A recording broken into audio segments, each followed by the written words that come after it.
قصه 8 دروغ مادر. جوان پسر چنین نقل می کند: مادرم همیشه سخنی راست نمی گوید.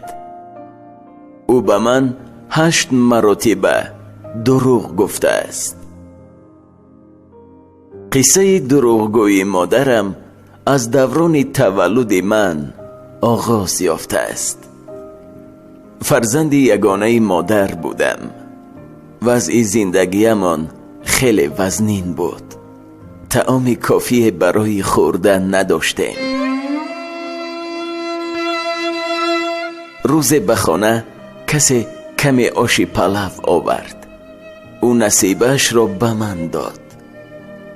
وقتی که آش پلو را از طبق خود به طبق من میریخت، چنین میگفت: فرزندم، این آش را بخور، من گرسنه نیستم.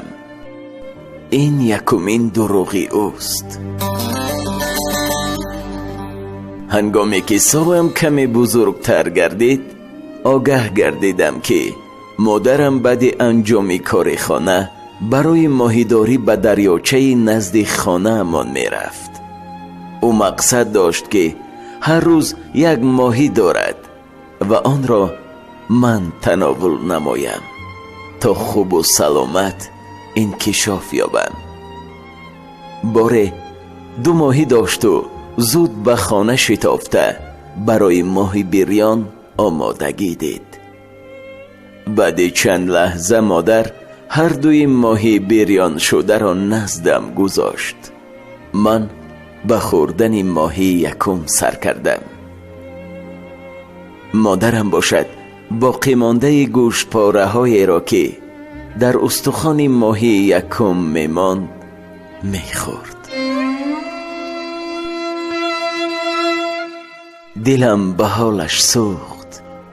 ماهی دیگر را به نزدش گذاشتم تا آن را بخورد، اما او زود ماهی را به پیشم گذاشت و گفت: پسرم، این را نیز بخور. آیا نمیدانی که من ماهی را دوست نمیدارم؟ این دروغ دومین مادرم بود. هنگامی که به سن مکتبی رسیدم، مادرم خواست مرا به مکتب ببرد، اما پول نداشت که خراجات آن را بپوشاند یا خود به من لباس و لوازمات مکتبی خریداری نماید. مادرم به بازار رفته با یکی از کارمندان دکان لباس فروشی مصلحت کرد که هر روز لباسهای آن فروشگاه را گرفته در به در مردم می گردد و آن را به زنهای ثروتمند پیشنهاد خواهد کرد. در یکی از شبهای زمستانی که باران می بارید، مادرم از کار نآمد. در خانه او را انتظاری می کشیدم. به جستجوی مادر برآمدم و او را در کوچه ها سراغ کردم.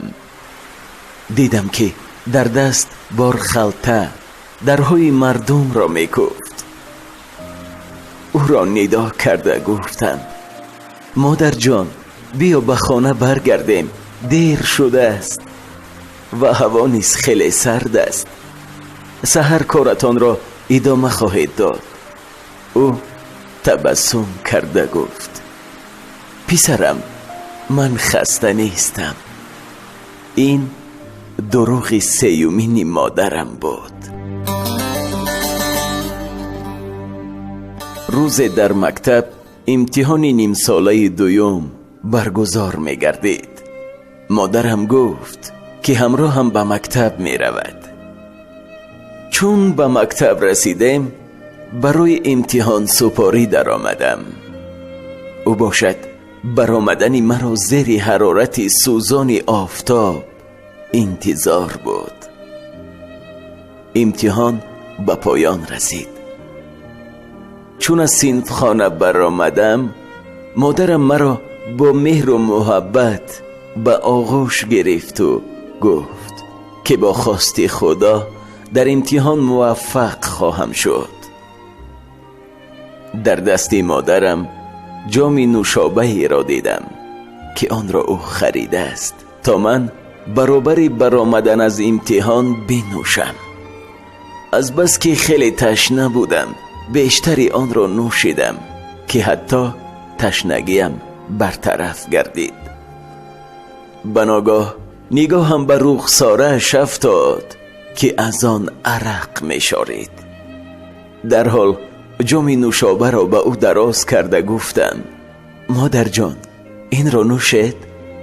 مادر رد کرده گفت: پسرم، تو بنوش، من تشنه نیستم. این چهارمین دروغ مادرم است.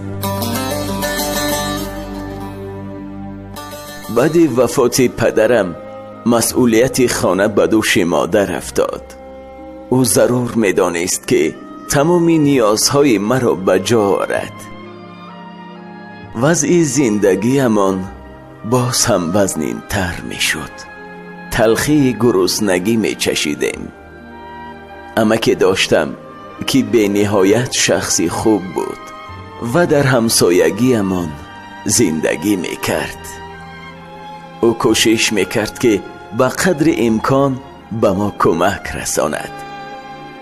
چون همسایگان دیدند که وضع زندگانیمان روز از روز بدتر می شد، مادرم را نصیحت کردند که باید با مرد عائله دار شود تا زندگی خوب داشته باشد.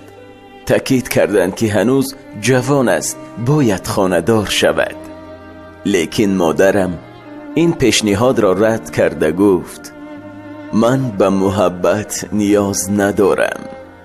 این پنجمین دروغ او بود. هنگامی که دانشگاه را ختم نمودم صاحب کار و وظیفه شدم. با خود گفتم اکنون وقتی مناسب رسید که مادرم استراحت کند و من باید مسئولیت زندگی را به دوش گیرم. در این وقتها مادرم الکی سلامتیش را از دست داده بود. دیگر توانی با بارخلطه لباس ها به خانه مردم گشتن را نداشت. او هر صبح به بازار می رفت و آنجا به زمین قالین پرتافته سبزوات می فروخت. وقتی از او ترک کارش را خواهش کردم به سخن من گوش نداد. چون برای راضی کردن او از ماهانم برایش معاش خاص معین نمودم، بار دیگر پیشنهاد مرا رد نموده گفت: پسرم، مالت را حفظ نما. من برای خود مال کافی دارم. این دروغ ششمین مادرم بود. برابر کار خواندن را نیز دوام دادم. ماجستراتور را ختم نمودم. از همین لحاظ ماهانه‌ام زیاد گردید. بعداً شرکت خارجی که در آنجا کار میکردم امکانیت داد که در سریداره این شرکت در اروپا فعالیتم را ادامه دهم. از شنیدن این خبر خوشحال بودم. در سر فکر آغاز زندگی نو کردم و حیاتی با سعادت را پیش نظر آورده خود را خوشنود می حسابیدم. بعد آن که به خارج سفر کردم و شرایط زیست را مهیا کردم به مادرم زنگ زده او را برای زندگی در آنجا دعوت کردم. اما او نخواست و گفت: پسرم، من به زندگی فراغ عادت نکردم. این دروغ هفتمین مادرم بود. مادرم به پیری رسید و در پیران سالی به بیماری سرطان چشم مبتلا گردید. باید نفر پهلویش می بود تا نگاه بینش می کرد. میان من و مادرم فاصله زیاد بود. من در دیگر کشور و او در دیگر. با برابری شنیدن خبری بیماریش همه کارهایم را یک طرف گذاشته به دیدار بینیش شتافتم. دیدم که الکی جراحی شده است و در بستر بیماری خواب است. هنگامی که مرا دید کوشش کرد که برایم تبسم کند. دلم خیلی به حالش سوخت، چون که به نهایت ضعیف و لاغر گردیده بود. سیلابی اشک از چشمانم جاری شدند، اما مادر در این لحظه ها نیز مرا تسلی می داد.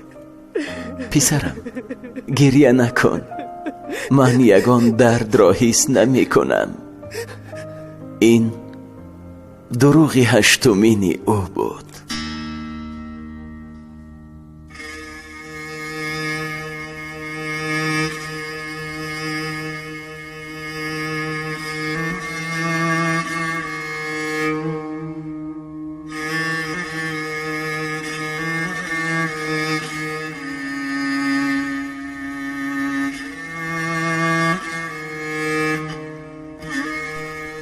مادر بعد به زبان آوردن این سخنان دیدگانش را پوشید، دیگر چشمانش را نگشاد.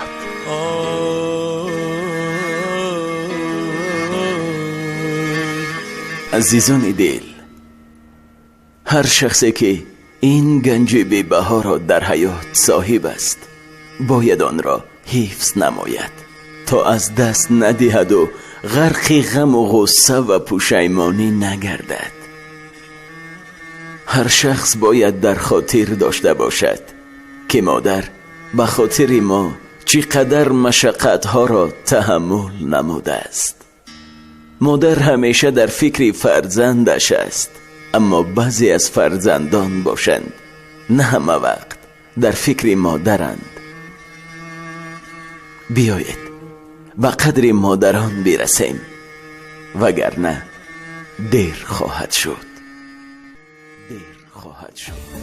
بیا ای مادری غم دیده ای من، قدم هایت بر روی دیده ای من. بیا ای متکای روزگارم، نوازش کن دلی غم دیده ای من. بیا ای متکای